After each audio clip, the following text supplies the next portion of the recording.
আসসালামু আলাইকুম।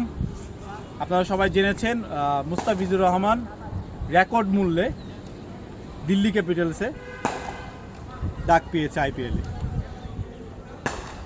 বাংলাদেশ টিমের নেক্সট অ্যাসাইনমেন্ট হচ্ছে দুবাই, তারপর পাকিস্তান।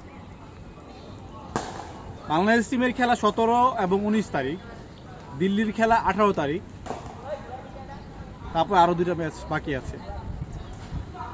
এই অবস্থায় বাংলাদেশ ক্রিকেট বোর্ডের কি উচিত মুস্তাফিজকে আইপিএলে খেলতে দেওয়া, না এই দুর্বল টিমের সাথে খেলার জন্য মুস্তাফিজকে রেখে দেওয়া?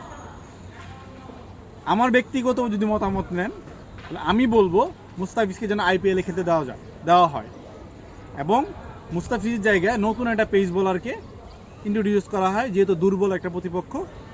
তাহলে কী হবে, পেস বোলারটার মানসিকভাবে এবং ওর স্ট্রেংথ বাড়বে যে ন্যাশনাল টিমে খেলতেছে।